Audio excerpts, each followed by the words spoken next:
பெரும்பகுதியானவர் நாம் என்ன நினைக்கிறோம் அப்படின்னு சொன்னால், நம்ம சாப்பிடக்கூடிய சாப்பாட்டுனால தான் அல்லது உணவுப் பொருள்கள்னால தான், ஏன்னா இன்றைக்கி உலகெங்கிலும் இப்படி தான், இந்த காயில் இன்ன சத்து இருக்குது, இந்த பழத்தில் இந்த சத்து இருக்குது, இதில் இன்னது இருக்குது, இதில் இன்னது இருக்குதுன்னு இப்படித்தான் உலகமெங்கிலும் விளம்பரம் பண்ணிட்டு உட்காந்துருக்காங்க. ஆக சத்துள்ளதை சாப்பிட்டா நம்ம உடம்பு நல்லா இருக்கும் அப்படிங்கிறத பெரும்பகுதியோடு நினைக்கிறாங்க. இந்த உடல் பசிக்கு உணவு அவசியம் தேவை, அதை நம்ம ருசியாக செஞ்சு சாப்பிடணும், அதுவும் அவசியம்தான். ஆனால் உடலுடைய ஆரோக்கிய நிலை அந்த உணவுனால தான் அமையுது அப்படின்னு சொன்னால், உலகத்தில் இருக்கக்கூடிய எல்லாரும் எல்லா விதமான உணவையும் தான் உட்கொள்கிறோம். ஒரு வீட்டில் இருக்கக்கூடிய 5 பேரோ 4 பேரோ 3 பேரோ அதே உணவைத்தான் உட்கொள்கிறாங்க. உணவுனால தான் ஆரோக்கிய நிலை பாதிக்கப்படுது அப்படின்னு சொன்னால், ஒருத்தருக்கு வர்ற பாதிப்பு கண்டிப்பாக எல்லோருக்கும் வரணும். ஆனால் அப்படி வர்றது இல்லை. அதாவது ஃபுட் பாய்சன் அப்படின்னு சொல்லுவாங்க. அதாவது உணவுப் பொருள்கள் ஏதாவது விஷத்தன்மை கலந்து இருந்ததுன்னா அது ஏகோபித்த நிலைகளில் அதை உட்கொள்வோருக்கு பாதிப்பை தரும். அது வேறு நிலை. அதனால் ஈஸ்வரப்பட்டு இந்த இடத்துல அதுதான் சொல்றாரு, உண்ணும் உணவில் வருவதல்ல உடலின் ஆரோக்கிய நிலை, எல்லாமே மனநிலையிலிருந்து வருவது தான். ஏன்னா இந்த மனநிலை அப்படிங்கிறத அதுக்கு சரியான விளக்கம் கொடுக்குறாரு. மனசுன்னு சொல்கிறோம், எண்ணம்னு சொல்கிறோம், உணர்வுன்னு சொல்கிறோம், எல்லாம் சொல்கிறோம். உதாரணமாக ஒருத்தர் வேலை பார்க்கக்கூடிய இடம் ஒரு கழிவுப் பொருளை அவர் சுத்தம் பண்ணக்கூடிய இடமா இருக்குது. ஆனால் அந்த கழிவுப் பொருளை சுத்தம் பண்ணுறது தான் அவருடைய தொழிலாக இருந்தாலும் அவருடைய வேலையாக இருந்தாலும் அவர் உடல் அதை பார்த்தோம்னா ரொம்ப ஆரோக்கியமாக இருக்கும். உதாரணமாக நம்ம சகஜ வாழ்க்கையிலேயே இந்த ஊர்களிலே நரிக்குறவர்கள் அப்படின்னு சொல்லுவோம். அவங்க நம்மளை போல் அந்த அளவுக்குலாம் உடம்பையோ அவங்க போட்டிருக்கிற ஆடைகளையோ எல்லாத்தையும் அந்த அளவுக்கு சுத்தமாக வச்சுருப்பாங்க. அவங்க தங்கியிருக்கக்கூடிய இடம் இதெல்லாம் சுத்தம் நம்ம சொல்ல முடியாது. அவங்க எந்த வேலையும் செய்வாங்க, எதுக்குள்ளேயும் போயிட்டு வருவாங்க. ஆனால் அவங்களுக்குள்ள உடலுக்குள்ள வலு பார்த்திங்கன்னா நல்ல சத்துள்ள நெய், முந்திரி பருப்பு, இல்லை இன்னும் என்னென்னமோ சொல்லக்கூடிய எல்லாம் சாப்பிட்டு இருக்கிறவங்களை காட்டிலும் உடம்பு அவங்களுக்கு ஆரோக்கியமாக இருக்குது. அந்த கழிவுப் பொருளை கையாளுறவனுக்கு நினப்பு பூரா அவனுடைய சம்பாத்தியத்தில் தான் இருக்குது. ஏன்னா அதை செய்கிறான்னா அவனுக்கு அந்த பணம் வேண்டி இருக்குது. அதனால தான் அந்த தொழில் அவன் செய்கிறான். அதனால் அவனுடைய நினைப்பு பூரா சம்பாதிக்கிறது, இந்த வேலையை செஞ்சு முடிச்சிட்டோம்னா உடனே காசு கிடைக்கும், அதிலே நினைவு செலுத்துறதுனால அவன் அந்த இடத்துல தான் உட்காந்து சாப்பிடவும் செய்வான். அவன் நம்மளை போல் அந்த அளவுக்கு ரொம்ப பரிசுத்தமாக சுத்தம் பண்ணிட்டும் சாப்பிட்றதும் இல்லை. அதே இடத்துல தான் சாப்பிட்றான். அதே கையோ மற்ற இடங்களோ அந்த அளவுக்கு ஒன்றும் அவன் சுத்தமும் பண்ணுறதில்லை. இது நம்ம பார்த்துருக்கோம். இது ஒன்றும் புதுசு கிடையாது, எல்லாருக்கும் தெரிஞ்ச விஷயந்தான். ஆனால் நம்ம பரிபக்குவமாக பரிசுத்தமாக இருக்கும்னு சொல்கிறோமே, நமக்கு ஏகப்பட்ட வியாதிகள் நம்மளால் நினச்சி கூட பார்க்க முடியாது. என்னென்னமோ வியாதி வருது, தலைவலி வருது, மேல் வலி வருது, இடுப்பு வலி வருது, கை வலி வருது, கால் வலி வருது, வயிற்று வலி வருது, சொல்ல முடியல நம்மளால், அத்தனை வலிகள் வருது. ஏன்னா அவனுக்கு இருக்கிறது போல் நம்ம எண்ணம் ஒரு நிலையில் இல்லை, பல நிலையில் இருக்குது. அதாவது நம்ம நல்லதுன்னு ஒன்று சொல்கிறோமே அதை பூரா மறந்துடும். மறந்துட்டு பல நினைவுகளை சுற்றிட்டு இருக்கிறோம். அங்கே இவன் இப்படி பண்ணுறான், இங்கே இவன் இப்படி இருக்கிறான், இது இப்படி ஆகிப்போச்சு, அது எப்படி ஆகிப்போச்சுன்னு. அதை இதைத்தான் நெஞ்சமெல்லாம் வேதனையை வளர விட்டு இருப்பவன் சுவாச நிலையில் எல்லாமே அண்டிக் கொள்கின்றது. அப்போ நம்ம கதவை திறந்து வச்சுருக்கிறோம். கழிவு பொருளை வேலை செய்கிறவன் கதவை அடைச்சி வச்சுருக்கிறேன், நம்ம கதவை திறந்து வச்சுருக்கிறோம். கதவை திறந்து வச்சதுனால எல்லாமே உள்ளே வந்துடுது. அதைத்தான் இங்கே குறிப்பிட்டு சொல்கிறேன். அப்போ நம்ம நல்லதை மறந்துடுறோம்னா நமக்கு வேண்டான்னு சொல்லலை, மற்றதை பூரா திறந்து வச்சுருக்கனால அது உள்ளே வந்துருச்சுன்னா நம்மளால் அடுத்து நல்லதை நினச்சி கூட பார்க்க முடியல. நம்ம எப்படி நினைப்போம்னா, அவெல்லாம் நல்லா இருக்கிறேன், இவன் கூட நல்லா இருக்கிறேன், நான் நல்லா இருக்க முடியல, எனக்கு நல்லதாக இல்லை. அதனால அந்த கழிவுப் பொருளை சொல்லக்கூடியவனை சொல்லி அவனுடைய எண்ணம் தானப்பா அவனை ஆரோக்கியமாக வைத்திருக்கின்றது. ஆக மனிதன் எண்ணி எடுக்கும் எண்ணங்களுக்கு உண்டான பாதிப்புகளை பற்றி தெரிந்து கொண்டாய் அல்லவா? எண்ணத்தை உயர்த்திவிடு. எண்ணத்தை உயர்த்தி விட்டால் உன் வாழ்க்கை உயர்ந்த நிலையாக ஆகும் அப்பா அப்படின்னு சொல்றாரு. ஆக அவனவன் சுவாச நிலையில் உள்ளதான் வாழ்க்கை நிலையும் எண்ணம் எல்லாம். அடுத்து தியான நிலைனா என்னன்னு சொல்ற. தியான நிலைனா சுவாச நிலை, மனநிலையை பொறுத்தே அது உள்ளது. ஏன்னா மனநிலையை பற்றி முதலே சொல்லிட்டாரு. கழிவு பொருள் நம்ம நினைக்கிறான், ஐயையோன்னு நினைக்கிறான். அவன் அதை சுத்தம் பண்ணுறான், அது ஐயையோன்னு நினைக்கிறது. மனநிலைன்னா இதுதான். அப்போ இந்த மனநிலை இருக்கிறதுனால நம்மளுடைய சுவாசம் என்ன செய்யுது? அவன் கழிவை நினைக்கல, அதனால் அவன் உடல் அதை வடிகட்டுது. அப்போ அவனுடைய சுவாசம் வந்து எப்படி இருக்குது? அதை வடிகட்டக்கூடியதாக இருக்குது. நம்ம ஐயையோன்னு சொல்ல போகும்போது அது அசிங்கம், ஐயையோ எனக்கு என்னமோ மாதிரி இருக்குது, வாந்தி எடுக்கிற மாதிரி இருக்குதுன்னு சொல்ல போகும்போது அதை வடிகட்டுறதுக்கு பதிலாக உள்ளுக்கு எடுத்துக்கிறோம். நம்ம சொல்லலாம், நான் வாசனை அடிக்குது, நாத்தம் அடிக்குதுன்னு தான் நான் சொல்கிறேன், நான் எப்படி அதை இல்லைன்னு சொல்ல முடியும்? அப்போ அவனுக்கு ஏன் வாசனை வரல, அது அவனுக்கு ஏன் நாத்தமாக தெரியல? நம்ம என்ன சொல்ல, அவனுக்கு பழகி போச்சு, பழகி போகிறதில்ல, அவனுடைய சிந்தனையில் அது எடுக்கிறதில்ல. அதுதான் சுவாச நிலைன்னு சொல்லுது. மனநிலைங்கிறது அவனுடைய தொழிலுக்காக அதுக்கு போகிறாங்க. நம்ம என்ன நினைக்கிறோம், நம்ம பார்க்குற இதுக்கு அந்த தொழிலெல்லாம் நம்ம செய்யலாமா? அப்போ நம்ம மனநிலை அப்படி இருக்கு. அப்போ மனநிலை மாறுறதுனால சுவாச நிலை என்ன செய்யுது? அதை வடிகட்டி வெளியேற்றணுங்கன்னா அதை வடிகட்டி உள்ளுக்கு கொண்டு போயிடும். அது இந்த ரெண்டையும் வச்சு தான் என்ன சொல்கிறாரு, அப்போ உன்னுடைய மனநிலை எப்படி இருக்கணும்? நல்லதை பெறணுங்கிறதுல வலுவாக இருக்கணும். அப்போ நீ ஏன் கெட்டதை நினைக்கிறேன்னு சொல்கிறாரு. கெட்டதுன்னு நம்ம என்ன செய்யணும்? அடுத்தவனுக்கு கெடுதல் செய்கிறது, அடுத்தவனுக்கு துன்பம் கொடுக்கும், இதுதான் நினைக்கிறோம். நம்ம எண்ணத்தினால நம்ம எத்தனையோ நமக்குள்ளே அண்டிக்கொள்ள. அதுதான் சொல்கிறேன், நெஞ்சமெல்லாம் குறை, குற்றம், துன்பம், துயரம், வேதனை. உன் நெஞ்சுக்குள்ளே இதை பூரா வச்சுருந்தேன்னா எல்லாமே கதவை திறந்து வச்சிருக்கப்போ எல்லாம் உள்ளுக்கு வந்து அப்போ வடிகட்டுறது யார் வடிகட்டுறது? ஆனால் கழிவு பொருளை கையில் எடுத்து வேலை செய்கிறவே அவனுக்கு நினைப்பு பூரா சம்பாத்தியத்தில் இருக்குது. அல்லது இந்த வேலையை செஞ்சு முடிச்சு நம்ம அதை செய்யலாம், அந்த காசு கிடைக்குன்னு நினைக்கிறோம். நம்மளும் அப்படி நினைக்கிறோம். ஆனால் கழிவு பொருளோ மற்றதை நினைக்க போகும்போது தனித்த நிலைகளில் மனநிலையை மாற்றிக்கிறோம். மனநிலை மாறதுனால சுவாச நிலை மாறிடுது. அப்போ நல்லதை தான் நினைக்கிறேன்னு சொல்கிறோம், அவன் கெட்டதே நினைக்கல. நம்ம நல்லதை தான் நினைக்கிறோன்னு சொல்லிட்டு கெட்டதை எடுத்துக்கிறோம். அதான் சுவாச நிலைன்னு சொல்கிறது. அப்போ இந்த சுவாச நிலையும் மனநிலையும் சரியாக இல்லைன்னா தியான நிலை சரியாக இருக்காது. அதுதான் சொல்கிறார். தியான நிலை என்பது சுவாச நிலையும் மனநிலையை பொறுத்தே உள்ளது. அப்போ உன்னுடைய மனநிலை எப்படி இருக்கணும்? நல்லதை திறந்து வைக்கணுமப்பா, கெட்டதை எடுத்துக்கிற வேண்டியதில்லை. கெட்டதை விட்டுருன்னு சொல்கிறார். நம்ம கெட்டதை வெறுக்கிறதுக்கு தான் பழகி இருக்கிறோம், கெட்டதை விட்டுறதுக்கு பழகலை. கெட்டதுன்னா என்னது? அவன் நாத்தம் அடிக்குதுன்னு நினைக்கல, அதனால் அவன் உடல் ஆரோக்கியமாக இருக்குது.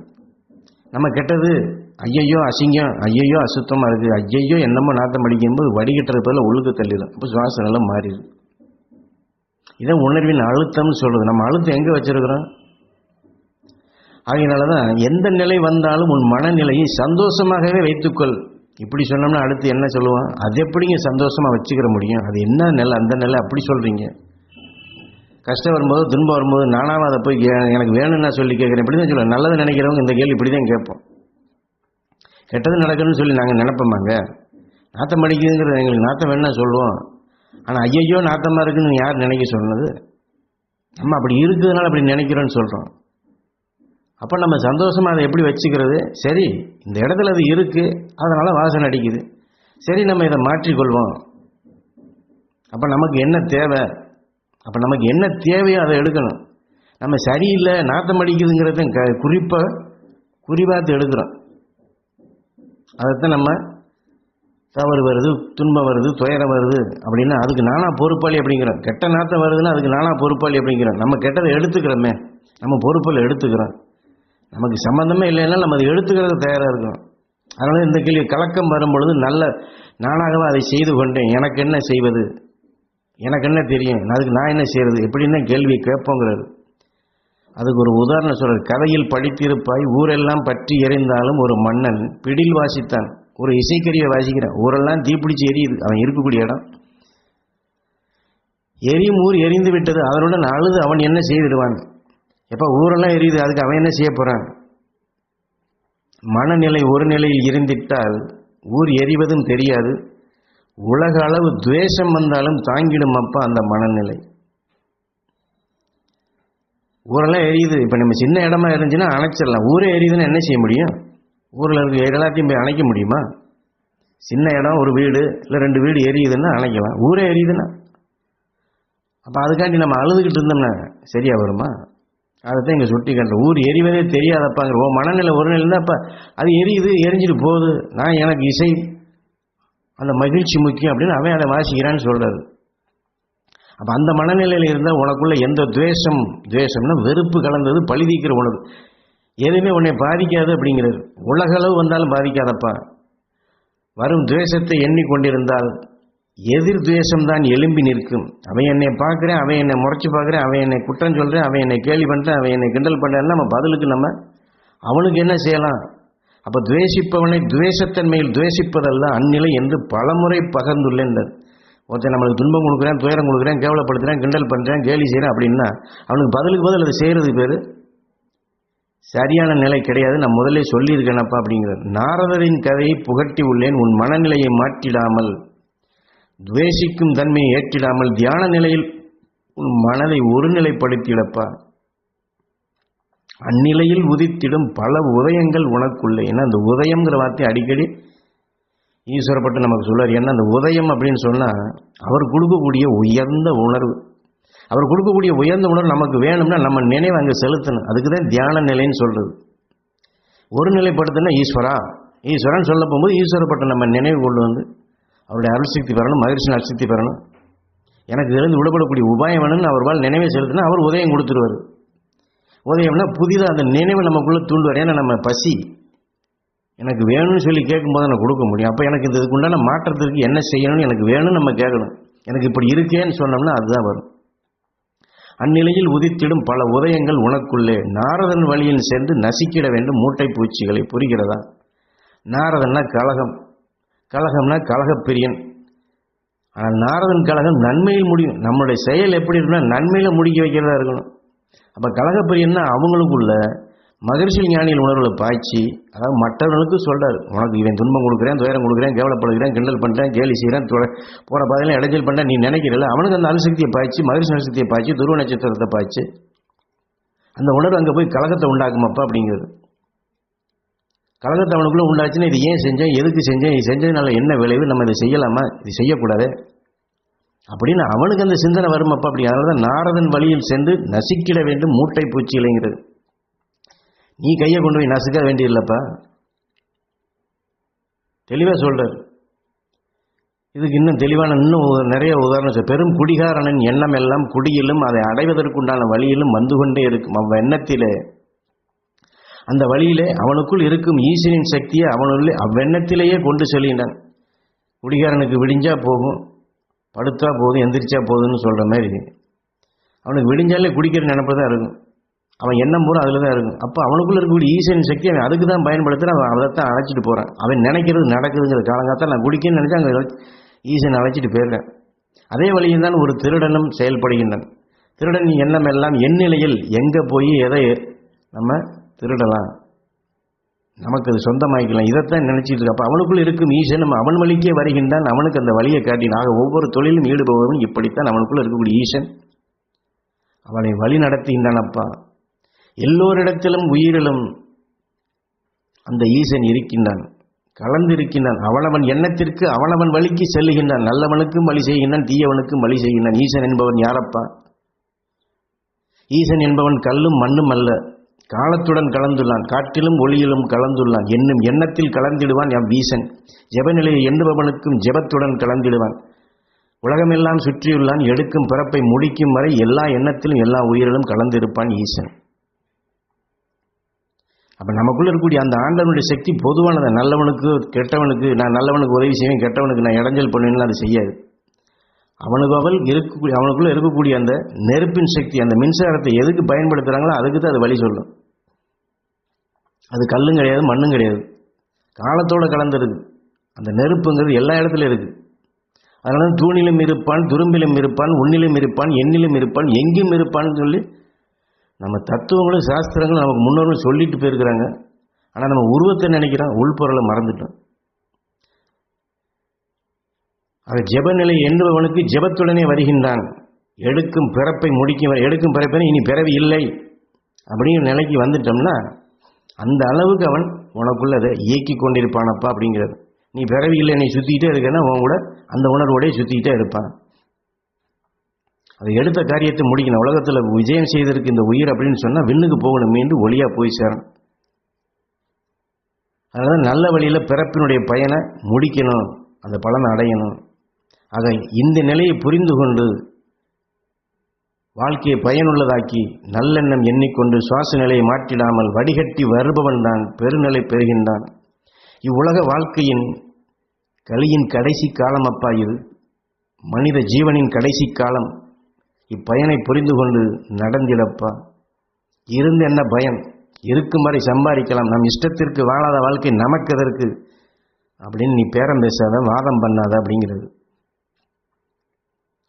பல ஆண்டுகளாக சம்பாதித்து பல நிலையில் இருப்பவர்களுக்கு இன்று ஒரு குண்டை போட்டுவிட்டால், ஒரு அணுகுண்டை போட்டுவிட்டால் உலகமே அழியக்கூடிய நிலையில் இருக்கு. நீ சம்பாதிக்க போற, நீ சம்பாதிச்சு நான் சுகமாக வாழ போறேன், இருக்கிற வரைக்கும் அனுபவிக்க போறேன்னு சொல்லிட்டு எல்லாத்தையும் சம்பாதிக்கிற. ஒரு குண்டு போட்டான்னு எல்லாமே முடிஞ்சும் அப்புறம் நீ என்னத்தை சந்தோஷமா இருக்க போற, நீ என்னத்தை அனுபவிக்க போறேன்னு கேட்குறாரு. ஆனால் மீண்டும் அதே தான் சொல்றார், இருக்கும் வரை சந்தோஷமாக இருங்கள். நீ நினைக்கிற மாதிரி இல்லை, நல் சுவாசத்தை எடு, நல் உணர்வுடன் இரு. அணுவென்ன, அணு குண்டென்ன, உலக நிலையை மாறினாலும் உன் நிலையை ஒரு நிலைப்படுத்தினால் வந்துவிடலாம் போகரின் நிலைக்கு. அவர் சொல்றது நீ சந்தோஷமாக தான் இருக்குன்னு அவரும் சொல்றாரு. ஆனால் எந்த அடிப்படை? நல்ல சுவாசத்தை எடு, நல்ல உணர்வோடு இரு. நல்ல சுவாசத்தை எடுத்து நல்ல உணர்வுடன் தானே அணுகுண்டன்ன. எதை போட்டாலும் உலக நிலையை மாறினாலும் உன் நிலை மாறாதப்பா ஒரு நிலையில் வந்தேன்னா போகரை போல வரலாம். ஏனென்றால் இனி வரக்கூடிய காலம் இருளடையும் காலமாக இருக்கின்றது. இனி கலியுகம் என்ற கடைசி காலத்தில் இருக்கின்றோம். ஒரு நிலை படித்திடப்பா உன் நிலையை புரிகின்றதா? நமக்கு இதில் கொஞ்சம் அழுத்தம் திருத்தமாகவே சொல்லி கொஞ்சம் எச்சரிக்கையும் பண்ணுறாரு ஈஸ்வரப்பற்று அவர்கள்.